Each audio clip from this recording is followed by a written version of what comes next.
Well, as we move into our final keynote session of the day, we'll take a closer look at the multifaceted challenges and opportunities shaping the agriculture sector in 2025.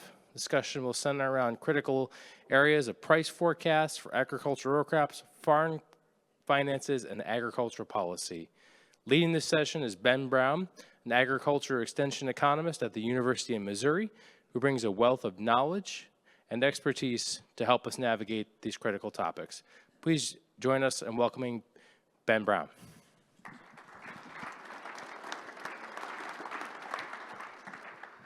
All right, well, thank you very much, and howdy, folks. It is a beautiful day to study the economics of agriculture, amen? I heard some laughter, but I also heard some boos over here. I gotta admit, so I'm passionate about two things, agriculture economics and sports. And if you read my bio in the program, you'll realize that I grew up in western Missouri. That's where my family farm is in western Missouri, about 45 minutes south of Arrowhead Stadium. So as you can imagine, there was a football game last night that meant a lot to me, and it didn't go my way. And so you all have to get on board with agriculture economics, right? My snowflake mentality won't handle boos to two things. So I do appreciate the opportunity to be here. As I was driving up this morning from Columbia, I was driving across Illinois, and I started to think to myself, I was like, you know, I don't speak outside of the state of Missouri very often. I'm an extension specialist. I'm partial to my Missouri farmers. But I was driving, and I was like, you know, I don't know if I've ever spoken in Illinois before. And I got thinking, I was like, well, I have spoken in Chicago before. So yes, this is my first time speaking in Illinois, and I do appreciate this opportunity. So I have some slides. Hopefully we can get through as many of as we possibly can. I realize that agriculture economics maybe isn't as fun of a topic as machinery is to a lot of you. I'll try my best to make this as enjoyable and as painless as possible, but you might have to look to your neighbor to get some assistance. Okay, so first off, let me talk about what I do and who we are at the University of Missouri. So I work for the Food and Ag Policy Research Institute. We were an organization that was kind of founded in the early 1980s as a result of the farm financial crisis of the early 80s. We are a group of about 15, 16 economists that is both federally funded through USDA and other sources, and privately funded through soybean associations and other sorts of groups to do policy analysis work. And every year we publish a series of publications related to agriculture markets and our outlook for 10 years out. Now we know that those are going to be wrong, right? Forecasting markets 10 years out is just a reason to be stupid, right? Because it'll be wrong. But what we do is we do some policy analysis with these. So these are our publications from 24. We'll have more coming out in 2025 as well. But the one there on your far right would suggest, anytime policy legislators come up with an idea, they might ask us to say, hey, what are the implications of this policy? What's it going to do to land markets? Is it going to help farm finance? What are the outcomes here, okay? And so this was a piece of analysis we did for Tina Smith out of Minnesota when she was looking at increasing reference prices and what that might do to land prices. We do about 50 to 60 of those a year. So at this point, you might be thinking, oh, well, he's just with a policy think tank, right? And that's what he does. And that's not what we do. There's multiple steps in the policy process. All we do is analyze. We don't say what you should do. We don't tell legislators what they should do. We just give them the numbers, and they get to make that decision themselves. And so as I was thinking about this, I was like, I need an analogy to come across of what we actually do in the federal policy process. And so I've decided that Farm Bill math or ag policy math is a lot like toilet paper. Now, I don't know why I always seem to pair politics and toilet paper, but that worked for this, okay? So by show of hands, this is audience participation here after lunch, by a show of hands, how many of you are not the primary toilet paper buyer in your household? Not the primary toilet paper buyer. Hands up. I want to see how much education I have to do. Keep them up. Keep them up. Okay. So first thing is I've successfully identified some of you. I want you to look around. Those of you that have your hands up probably means that somebody else in your household, I hope, buys your toilet paper.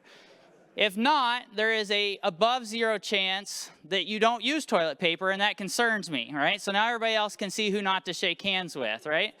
But the other thing I want to do and convey to you through this process is buying toilet paper, for those of you that don't do it, which is the vast majority of you, has become very complex, okay? So just in a couple of pictures, and I know this is small, but you'll see up in the top corner, it says 18 rolls equals 90 regular rolls. Okay, that's pretty straightforward. I don't really know how you divide 90 by 18, but here we go, right? That's part of this. Same company, but now we've got 6 rolls equal 36 mega rolls, right? Same company. 12 rolls equal 24 rolls. And we keep going. You know, here's 6 rolls equal 24. 9 rolls equal 18. 12 rolls equal 48, right? It has become hard. I don't know what all the math conversion is for all of this. All I simply know is when people come to us and say, what is the impact of buying toilet paper? We can look at them and say, well, this is going to be the outcome, right? That's what we do. We don't tell them you need to downsize your rolls or anything like that. We just say, this is going to be your outcome. How many of you have experienced this, by the way? It really pisses me off because you sit there and you just pull one sheet at a time, right, as it's ripping off. Okay, so we tell them, hey, your rolls are going to be too big, and 90% of the time the policymakers say, aha, we're going to sell them a $5 piece of equipment to fix their problem, right? And so anyways, long story short, that's my simple, funny way of just saying we don't tell people what to do, we just analyze policy. And so what you see today is some of our work as it relates to agriculture policy and agriculture economics, okay? So we'll kind of go through this, and like I said, I tried to make this as least painful as possible. I am a crop producer's son. We raise livestock as well, and I remember as a kid, I'd go with my parents to Outlook meetings, and one day a farmer in the back stood up, and he said, get to your key points, I gotta go chore. And so now I put all my key points at the beginning of the presentation, that way if you need to leave, you've heard the basics of it. So the first thing I want to talk about is commodity market outlooks have plentiful supplies. However, we're starting to see, maybe some improvement in price prospects due to maybe not as plentiful supplies as what we thought. We'll talk more about that as we go, but broadly speaking, last year's crop was still a record corn yield, but maybe not as big as what had been anticipated or feared throughout the winter, okay? La Nina, which is a weather term that refers to water temperatures along the equator Pacific. I can't talk today, I'm sorry. The equator, thank you, the equator. And it tends to cause dryness in South America and also dryness in the southern part of the U.S. plains. And so, as we look ahead, there are potentials out there just from a weather-related standpoint that could cause shortfalls both in South America and the United States to give us a little bit of price increase potential, right? So it's out there, not saying it's going to happen, but it's out there. And then I throw up there, what encourages beef producers to grow? I come from Missouri, number 3 cattle state, largest cow-calf producer in the Midwest. And one of the challenges we're having is cow-calf producers aren't growing. The economics are very favorable. Feed is cheap, corn is cheap, but they're not growing. And I think there's a number of things to that. But one of the things that is happening is even though we're not increasing the number of cattle, we're pumping a whole lot more corn and soybean meal through them, right? The economics are suggesting we keep feeding those cattle heavier and heavier and heavier, and that's using more corn and soybean meal as the feed efficiency ratios decline. So that's a positive for those of you that grow row crops, is the economics are currently still incentivizing that. The second thing I want to talk about is the U.S. economy and interest rates. I could ask 20 people what their views of the economy are, and they would give me 20 different answers. And in a lot of ways, it is messy. There are a lot of conflicting signals within the economy in terms of, our employment sector, is it continuing? Are we seeing challenges in specific sectors? What about consumer spending, right? So, up to this point, consumer spending has been extremely strong, has been very resilient in the face of all the uncertainties. That's allowed people to continue to buy beef, even at the $8 per pound hamburger that you can find at the grocery store in Columbia, Missouri, a big cow-calf state, and hamburger is still $8 a pound. It's the whole reason that people are still buying eggs at $6.20 a dozen at the grocery store, right? Consumer spending has been strong, However, we're starting to see some cracks in that part of the complex as well, as people are becoming a little bit more concerned about the outlook of interest rates, higher interest rates, and potentially even their economic job security. So we saw the Federal Reserve cut interest rates 1% in 2024. Frankly, I was of the category that was about 0.5% too far. I think we could have gone 0.5%, and we would have probably been fine and helped, flatten things out. But when the Federal Reserve went the last two cuts, they even mentioned there is no data to support these cuts, but the market and the general public was anticipating it, so we had to give it to them. Well, now what's happening, right? Inflation is starting to heat back up. We're seeing prices creep back up. And the Fed just this last month removed the inflationary language, or that inflation was moving in the right direction, out of their policy statement, signaling that maybe they think that a rate increase might be necessary here in 2025. Okay, so that's the U.S. Overly up to this point, a relatively strong economy. People are still buying meat products. They're still using corn and soybeans just in hoof form, but they're also driving and traveling a lot more. The TSA, they track how many people go through security checkpoints at airports every year, and we broke that record 17 times in 2024. The single day record for flight traffic 17 times. Most of those were not in holidays. A couple of them were, but most of them weren't. People have had confidence to drive, and as a result, we're using ethanol and other types of fuels very strongly that are increasing demand for our products as well. So from an economy standpoint, I would say it's been good. There are some challenges and maybe even some areas where I see some concerns in the months ahead, but up to this point, relatively good. And then policy, and this is one we'll talk about at the end of the presentation a little bit later today. Policy remains uncertain, and this is the area that could impact commodity markets the most. And the reason I say that is because history tells us it is the area that impacts markets the most, or the quickest, right? You can have all the fundamentals in the world, and if policy changes for whatever reason, you could move a dollar one way or the other, right? Up or down. And again, I'm going to talk through some of these things as we get later on. I told you I do a lot of policy analysis as of right now, and Jonathan Coppice here at the University of Illinois does a fine job. He'll be with you all tomorrow, and he can give you a better picture probably than I can. But I would simply say that as of right now, we are no closer to a farm bill than what we were this time last year, right? Both sides are struggling to even get people within their own parties to understand their policy provisions and policy goals. And it is a challenge because in some cases they're all agreeing that maybe some budget cuts, or at least, some cuts to the budget might be necessary, but then can't agree on which provisions to cut. And so I would not rule out, I don't think it's for certainty, but I would not rule out that we get to the end of 2025, we still don't have a farm bill, and there's maybe a push for more farm financial assistance, economic assistance as we get to the end of 2025. The second point there is trade policies with tariffs and partners. Now, if anybody, me included, gets up here and tells you exactly what's going to happen in the tariff environment, they're just blowing smoke at you, okay? There's only one person that knows what's going to happen here. It's not me, and I don't know what's going to happen, but it cuts both ways, right? I was asked earlier today, think back to the last trade spat, what happened to commodity prices, and would we see something like that again this year? And I said, there are so many things that have changed today that weren't in place back 6 years ago that create a very strong uncertainty in this picture. For instance, if the U.S. were to impose tariffs or an import tax on used cooking oil, for instance, right? We import used cooking oil from Southeast Asia. We use that to produce renewable fuels. That's a competitor to soybean oil. If we were to impose tariffs on used cooking oil, that would be a positive to soybean oil and soybean markets. Same thing as if we impose taxes on renewable diesel coming in from Europe made from canola oil. That would possibly be a benefit to soybeans and soybean oil. And so it cuts both ways. It's uncertain exactly what this looks like at the end or how broad it goes with all of our trading partners across the board. And I think that's what makes it a rather uncertain, uneasy time to think about commodity markets.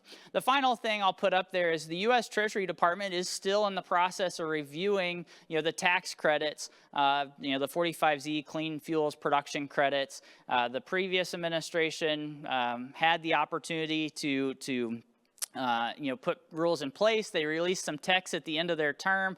It basically didn't say anything and kicked all the decision making to the next term, although you could make a case that there was some wins and some losses, different things like that.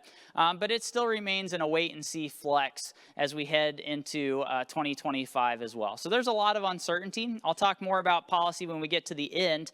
All I simply want to say is all politics or all policies, even though they might not be logical, they are certainly practical, okay?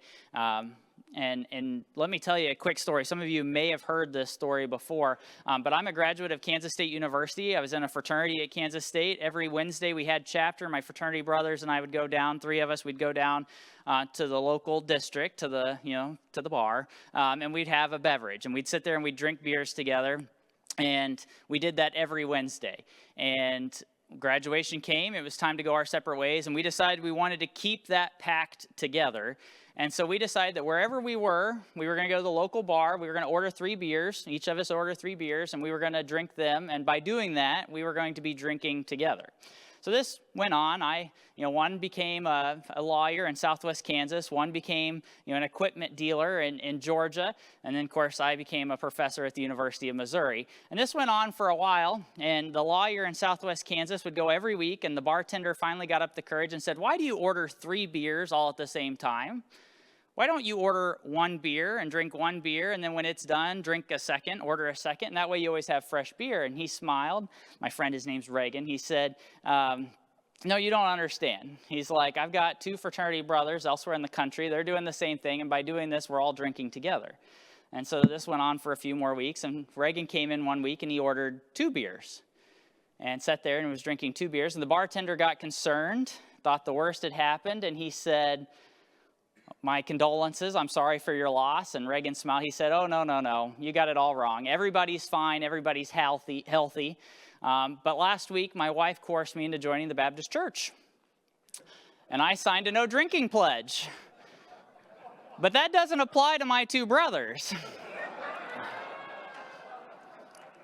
That is what I mean by politics might not always be logical, but they certainly are practical, okay? So, Machinery Pete was up here, and I know he does a lot of work with Farm Journal. We work with Tyne Morgan with U.S. Farm Report a lot. She just lives down the road from me, not too far, and is a good friend. Her sister actually works for me now. And she's been asking this question of ag economists for the last several months, actually maybe for 6, 8 months now. I don't know how long it has. And I asked her if I could use this. This was the December poll. And it basically asked, is the U.S. economy on the brink of a recession or currently in a recession? And you can see there that, a good chunk of people, 81% says on the brink of recession, 56 says in a recession, right? And again, I could probably poll you, and I'm not going to do it, and you all would probably say yes. We're getting close to it just given where commodity prices are relative to input prices. But I have a hard time answering this. I really do. I struggle with this pretty much every month when she asks this or when she puts this poll out. And the primary reason I have such a hard time with this is because of this slide right here. This shows U.S. farm sector debt, and this is full-time commercial farms. This is not off-farm, part-time farm. This is full-time commercial farm debt in the black line, and it has increased, right? You hear, every so often you'll hear people come out and say, farm debt is at an all-time high. And I agree. This chart actually shows it's at an all-time high. By the way, the gray bars are our forecast of where debt goes. It'll be wrong too, but for the premise of this, right, this is where we're at. So debt has increased, right? Look at the blue line, right? Look at the blue line. That's assets, right? You could also say that is owner's equity or wealth. And look at what it has done the last few years. And what's the biggest part of that? Land, right? Land. 80% of that is land markets. And I have a really hard time currently saying that U.S. agriculture is in a recession. I'm not saying that there aren't challenges and there aren't farms that are facing issues. I just sit here and I go to my local land markets, and a piece of land that is sitting right across the road from something that brought $9,000 an acre, which keep in mind, we're in Missouri, right? This isn't Illinois black soil, but in Missouri, something that brought $9,000 2 years ago right across the road, almost an identical piece of land's bringing 11,000, right? Now, it's not everywhere, and we are seeing some softness, but there still is a lot of market potential out there for people. And I think it echoes what Machinery Pete was saying. It reminds me of a phrase I learned as a kid. Be disciplined during the good times and be committed during the bad times, right? Be disciplined during the good times, be committed during the bad times. And so this is in essence, I look at the land markets, I look at some of the other asset categories, and I say, well, yeah, there is probably some challenges out there, especially if you've bought land in the last couple of years and used that working capital, but there's a lot of equity too. Of course, then the flip side of this is the liquidity picture. So this is net farm income aggregated across the board, across the country. So there are regional differences in this. This would also include livestock and crops. The black line there is real 2024 dollars. The blue line takes into account, nominal dollars. And for the last 2 years, things have gotten pretty tough. Row crop prices, and that's what's driving a lot of this, is row crop prices have dropped. We've seen a $69 billion drop in net farm income over the last 2 years. That equates to about a 35% drop in net income over that period. That's one of the largest drops in net farm income we've seen since the Great Depression back in the 1930s, right? So I'm not going to stand up here because you all are smart, my family is smart, and say that things are all great, right? I know they're not. And we'll talk about some more things. My asterisk there is when I look to 2025, I was expecting another $13 billion drop in net farm income in 2025. I put a couple of asterisks on that because that does not include the $31 billion that Congress approved for farm assistance at the end of 2024. Now, we'll see if all 31 billion of that gets paid out, but you add 31 billion to my 13, and all of a sudden 2025 becomes a better financial year than what 2024 or 2023 was, right? So there are some potentials out there. I got to be honest, there's probably 6 people. If you get let's just say you get $40 an acre, it's $43 an acre for corn. For every acre of corn you plant, you're going to get $43 an acre. There's probably 6 people out there asking for $10 of that, right? And so this is, and you're probably, I see people trying to do the math, right? You're right, you're thinking with me, right? This probably doesn't do anything to lower input cost and at the end of the day. And that was some of the analysis we initially showed, was it probably doesn't necessarily help farm finances any. It just keeps input costs a little bit higher as we go. So let me rip the Band-Aid off, and I apologize if these numbers are small and it's hard to see, but it's nice that there's screens all the way around. These are my price forecasts for the major row crop commodities. 2024 is the current marketing year we're in right now, 24-25, so that's that 24 column. You can see some pretty strong percent declines across the row crops, still supportive fundamentals in the beef cattle sector, and basically flat for pork. But then you can see what I expect for 2025 into 2026. And I'll talk through all these as we go through. But again, we're kind of finding some flattening out in that row crop space. And granted, we've had a nice little run here the last couple of weeks, and I'll talk through kind of where I see us going from there. But broadly, these are kind of my season average price forecasts that I see for the different row crops as we stand here today. And I've kept these the same for the last couple months because even though we've seen this run, it really hasn't changed the fundamentals in the market. So as we look long term, this is graphically what I just showed you on the prior slide. The black line that you see running across the middle there, that's prices in 2010, 2011, okay? And you can see the different commodities. You all here don't care about rice, peanuts, and cotton. I'm from Missouri. I have to care about those. I have a thing in the southeast part of the state called the Boot Hill. They grow cotton, rice, and peanuts. And so I care about those things. You all probably don't. But if I circle, the commodities that are all below the 2010 level, soybeans, corn, milo, grain sorghum, all commodities that you all probably either, I hope, probably corn and soybeans, maybe milo as well in some parts, all lower in price values today than where we were in 2010, right? What else has changed during that time? Input costs, right?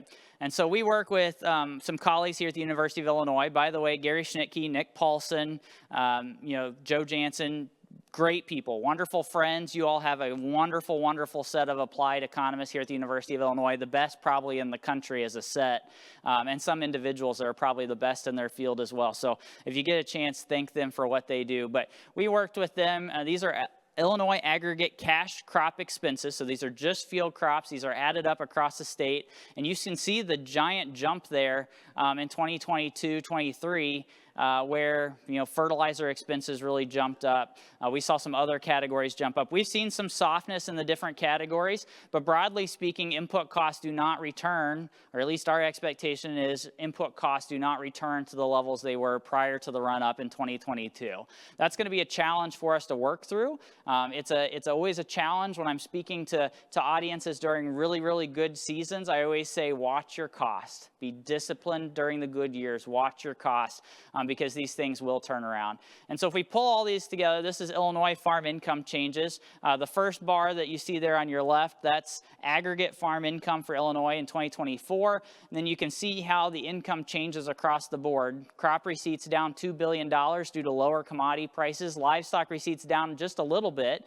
And you're probably sitting there saying, Ben, why is livestock receipts down when you showed higher beef prices or cattle prices?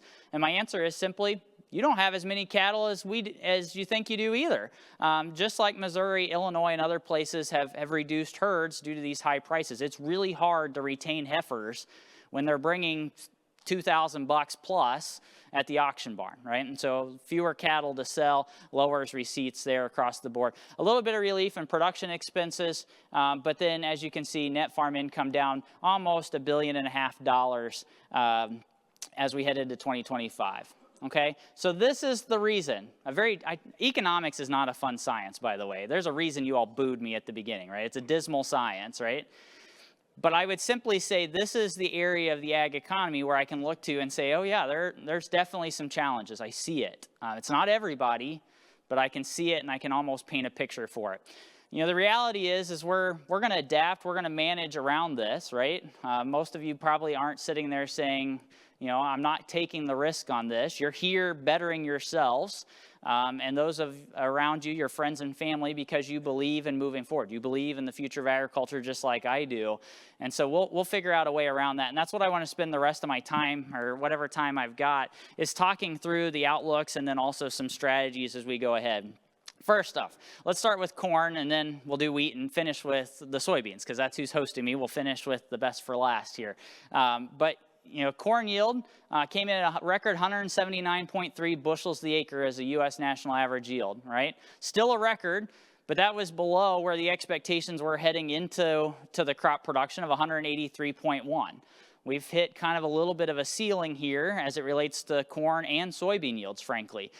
The data suggests that we kind of trend sideways for a while, and then we jump up and trend sideways for a while and then jump up. And so we've kind of been trending sideways here for a little bit, but certainly a pretty large corn yield.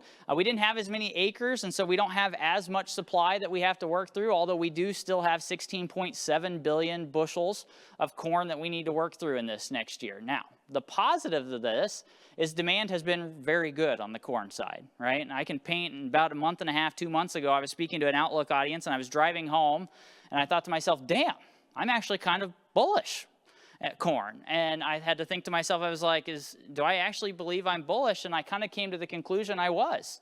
And of course, it's played out. I'm not always that good, but I really felt like the fundamentals were aligning to where we could see a nice rally. So it reminds me of the three-legged stool for corn demand, right? It kind of reminds me of a dairy stool, right? Anybody know why a dairy stool only has 3 legs and not 4? The cow has the udder, right? All right, thank you. It took some of you a little while. I'm starting to worry. All right, very good.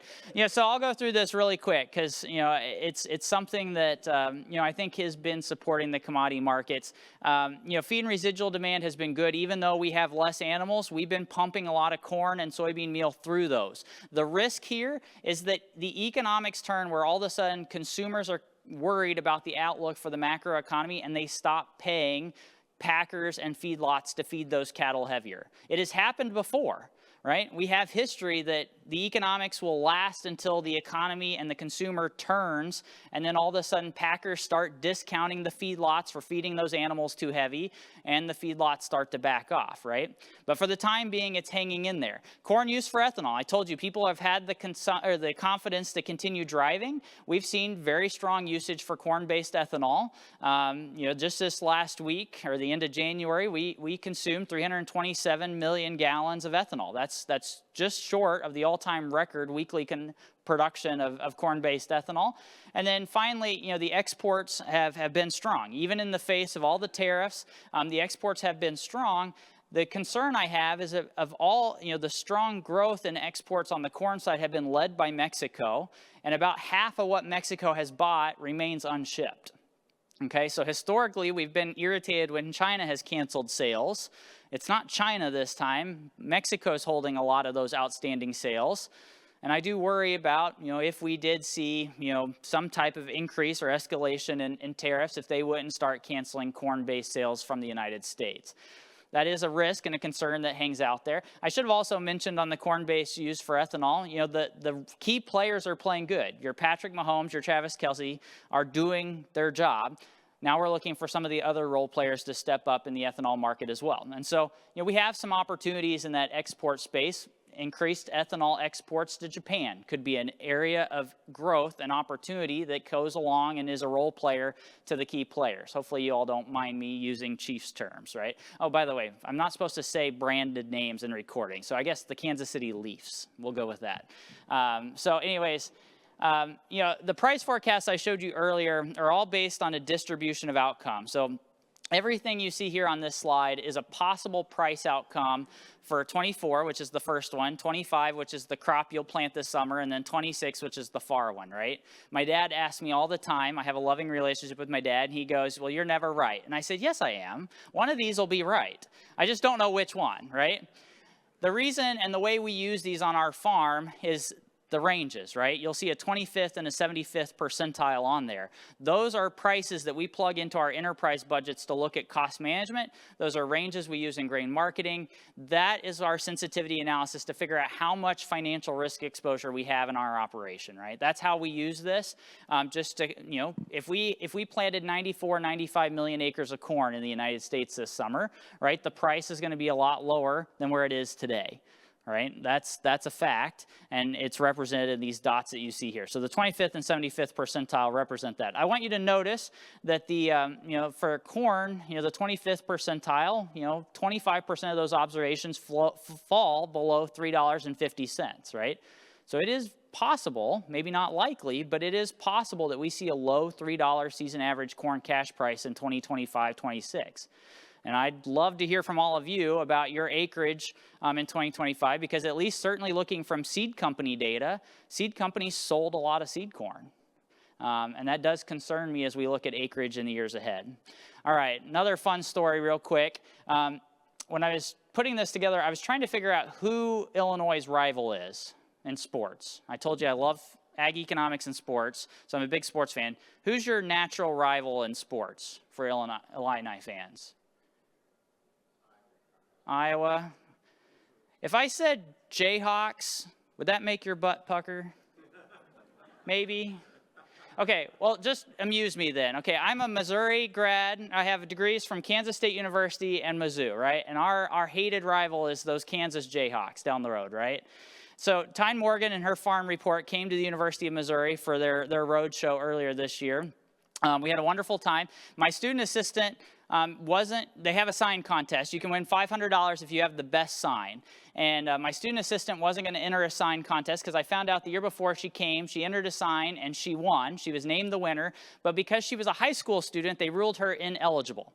Okay? So to say the least, she was pretty PO'd, right? That she won and didn't get her money. Keep in mind, $500 as a college student is pretty life-changing. It buys you like 2 hours of drinks at the bar with your friends, right? And so she was pretty PO'd. And so I said, no, you're going to make a sign. So I went and bought her the paper, and I got her the markers. And I was pretty proud of her because this is the sign she came up with. It says, $3 corn is still worth more than a degree from KU. And I was pretty proud of her. It went viral. I think it had like 14,000 likes within just a couple of hours. Now, the story I want to tell you is that before she put this sign together, she told me about it, and she said $3 corn is worth more than a degree from Arkansas. She is still young enough to think that University of Missouri's rival is Arkansas, since they moved to the SEC and they're part of that, that conglomerate, whatever you want to call it. And I said, no. It's not Arkansas. You got to know your audience. You got to know your target market. Put KU. Trust me, it'll pay off. And she was confused, but she did it. And then she went viral. She became famous. And I've never felt more alive or happy with myself than a couple weeks later, I got this picture from her. She was at the Kansas City airport. And there's a little girl with a baby jayhawk, and she said, that stupid bird is on my flight. At that moment, I realized I was having a positive impact on my students, right? Okay, so that's my funny story about things. I'm going to say just a couple of things about wheat because, winter wheat is something you don't have a lot of out here, but certainly have some. We're basically back to trading fundamentals on wheat. As it relates to wheat markets, we had the big run-up when Russia invaded Ukraine. We've now come down from that. The market has become immune to any news coming out of the Black Sea region. When it comes to production, I thought we were going to see a pullback in wheat production both in the United States and globally due to the lower prices, and that's not what we've seen. Let's start with the world numbers here for a second. So you can see top line there, world, and then you can see all the countries below it as we head into this year. The European Union had their worst drought in 40 years. The French wheat crop was really that bad. The problem was, even with the French wheat crop being that bad, we still increased global wheat production 2.2 million metric tons, okay? So a lot of wheat on the global market. And then as we look here to head into 2025, winter wheat seedings were actually up higher than expected. We saw almost 725,000 more acres of winter wheat than we had anticipated. Now, I am concerned, given where fertilizer markets are trending, that we will see all that wheat actually make it to grain fill. I think given the liquid urea market that's used a lot in the winter wheat belt is increasing, and I think it'll continue to remain hot, I do think that we do see some higher levels of winter wheat abandonment this year as we head into 2025. But broadly speaking, global producers didn't get the signal to cut back on wheat production, and U.S. producers, at least in the initial plantings report, didn't get the signal to cut back production either. And so we have lots of wheat. It's going to be a drag on the wheat market as we look ahead. And of course, as we look at uses or stocks to use, which is represented here, right? There's always a story to tell for the different classes. There's 5 different classes for wheats, but I'm going to look there across. Of those, as we look into 24, 25, or our current marketing year right now, the only 2 of them are down year over year from the year prior. The hard red spring in the upper plains, and then the white wheat in the Pacific Northwest and the upper plains as well. All the other wheat classes continue to see growing supplies of wheat, and it's going to be a drag on our wheat market as we look ahead. I think, potentially some of the rallies, if we could get a nice little 20, 30 cent rally in the wheat market, that's going to be some opportunity for some farmer selling. It's going to put a cap on that wheat market and drag it back down. So now the highlight, the main buffet here for soybeans and the soybean outlook as we move ahead. The story on the supply side is largely the same as the corn side. We have lots of supplies domestically that we need to chew through. Demand has the opportunity to keep up on the soybean side. However, we also have large amounts of supplies that are hanging on this market as well. And so 3.1 billion bushels of stocks on hand right now, that's going to keep a lid or at least upward potential on the soybean market relatively tame. But as I mentioned, policy could change that changes that dynamic pretty quickly. And so just something to keep in mind as we look ahead. Story is largely the same for soybeans on the yield side as it was the corn side, although a little bit different of a mix. Not a record national average yield of 50.7 bushels to the acre, but still better or still lower, more bullish than the 51.7 bushels per acre that was expected heading into January, okay? So, a little bit of a rally. We got a nice pop in the markets the day this was announced and released, and of course, a little different combination of states in terms of production potential as we look ahead. Of course, the big challenge isn't necessarily U.S.-based soybean production. The challenge is coming from South America, right? This is Brazil soybean production, and you can see the trend upwards not only in harvested acreage, but also in total production. Brazil is set to produce 20 million more metric tons of soybeans this year than they did last year. To put that into perspective, that is equal to everything we currently send to China. the U.S. currently sends to China in soybeans. And so imagine our largest competitor in South America growing that many more soybeans this year and producing that many more soybeans to compete with in the global market. However, it's not just Brazil. It's all of the South American countries. Brazil, Paraguay, Uruguay, Argentina continue to increase production, and we continue to see more and more competition from that market as we look ahead. So I keep getting asked the question, why is it that Brazil keeps increasing production when U.S. producers are getting the signal to decrease production? And there's a couple of factors for this, and this is where economics become important. I go back to my graphic of my toilet paper roll, right? We can talk about this, and people say, no, that's not the case. And I say, well, call me when you only get one sheet of toilet paper off at a time, right? There's some big economics that really favor South American production that are going to be headwinds for us. I think there's opportunities for it, but headwinds. First thing, land conversion, land access. Their land is not yet binding, and so we do see land rents in Brazil and South America quite a bit more cheap than U.S. production, right? Where we have, let's just say, $200 per acre cash rent in different places around the Midwest, they're looking at like $55 per acre in cash rent, right? Land is not yet binding. They're still converting more land from primary pasture to row crop production, and they're increasing how many crops they can get off that acre at each time, 2 to 3 crops every year off that same acre. They are a relatively low-cost producer. I already talked about land, but economies of size work in their favor too. The average Brazilian farm is 10 times larger than the U.S. farm, right? Economies of size are working in their favor as it includes production. They have different ways of treating equipment. A good chunk of their equipment is actually custom hire instead of owned. They don't have that overhead component to worry about, and so they do tend to have lower equipment costs. Their variable costs are roughly the same as ours. Fertilizer, seed costs, all of that's roughly the same as ours. It's really those two fixed cost categories are lower land and lower equipment costs that have helped them become a low-cost producer. I shouldn't say better producer, low-cost producer. And then the third area here, it's really important, very, very important, is currency exchanges. I studied abroad to Brazil when I was an undergrad. I went down with Chuck Rice. He was a plant scientist at Kansas State University. He had some contacts down there. So I went and did a study abroad in 2015, and that's where this chart starts. By the way, that's me. You might notice some leather knee chaps on me. Anybody know what that's for? Rattlesnakes, right? I'll never forget, they fired up the sugarcane harvester and the earth moved.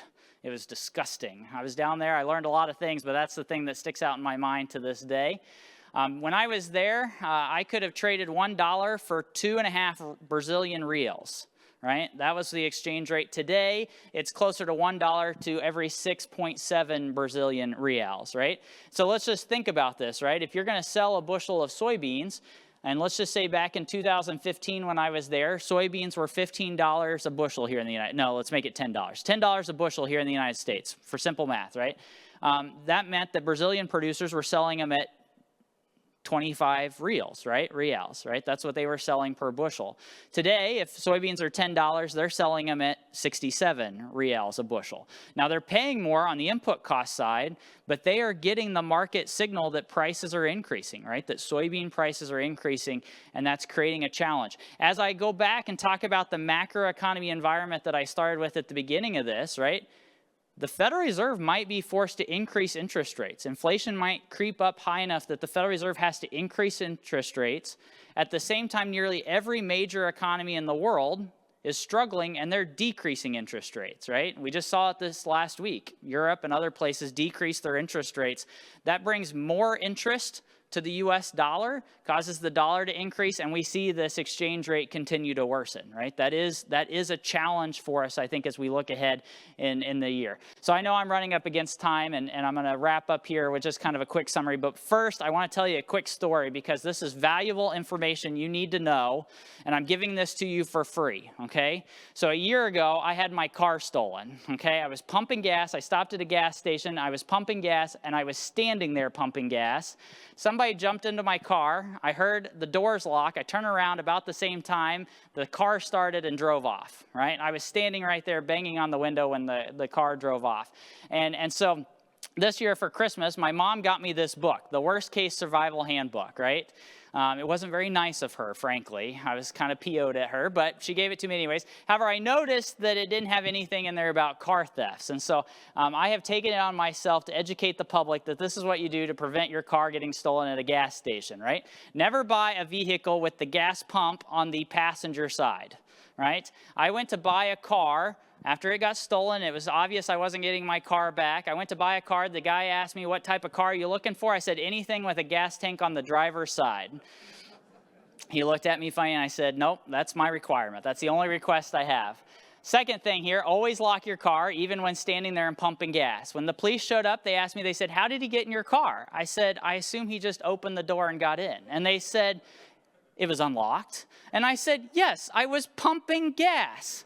And he said, well, how'd he start it? And I said, I assume he turned the key. And he's like, the keys were in it? And I was like, yes, I was pumping gas.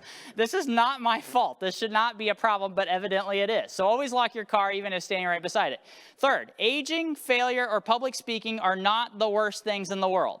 Multi-factor authentication is, in fact, the worst thing in the world. And if you don't know what I'm talking about, it's the thing that you have to, you call and they say, we're going to send you a push notification to your phone, right? And you have to click the button on your phone to get into your email or whatever. Imagine not having your phone and all of a sudden having no contacts, no bank account, right? Because bank accounts are multi-factor authentication, and literally nothing, right? I was so mad by the time it was over. I screamed at my bank because they wouldn't unfreeze my account, or they wouldn't freeze my account. And I said, even if it's not me, the people that own this account are going to show up and ask, why can't we get your money? Or why we can't get our money?